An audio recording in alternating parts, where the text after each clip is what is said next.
The day my only son told me to pack my bags, I thought he was taking me on vacation.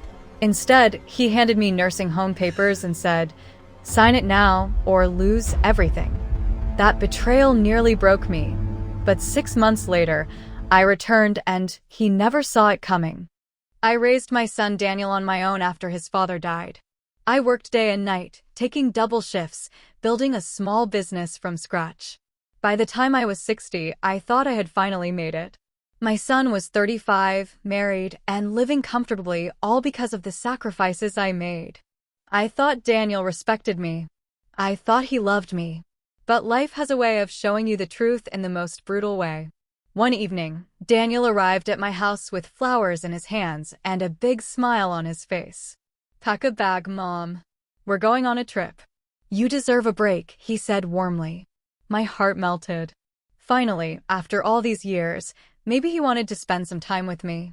I carefully packed my favorite clothes, excited like a little girl waiting for a gift.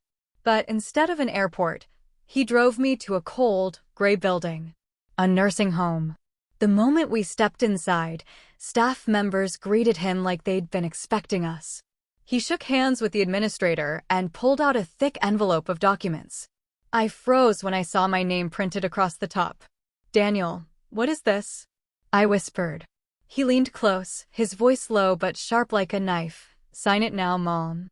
Or lose everything. You're too old to handle business. The company is mine now." Tears blurred my vision as I looked down at the papers. They were nursing home admission forms, along with legal documents. My son had forged medical reports claiming I had dementia. He had already begun transferring my house, my savings, even my company, all into his name. It felt like the floor had fallen out from under me. My own flesh and blood, the boy I sacrificed everything for, had turned into a stranger. When I refused to sign, he smirked. "Don't make this harder, Mom. This is for your own good. Just stay here quietly. I'll handle the rest." And just like that, he left me there, abandoned, betrayed, and broken. At first, I felt numb. I cried myself to sleep every night, wondering how a son could do this to his mother. But then, something inside me hardened. I wasn't done. In that nursing home, I met a retired lawyer named Mr. Jacobs. He recognized me from the business world and asked why I was there. When I told him, his eyes widened. "This is fraud. What your son did is criminal." For the first time in weeks, I felt hope. Together, we began collecting proof, the forged medical documents, the illegal transfers, everything. Meanwhile, Daniel visited only once. He looked me dead in the eye and said, "Don't worry, Mom. I'll take good care of your company." His arrogance gave me the strength to keep going.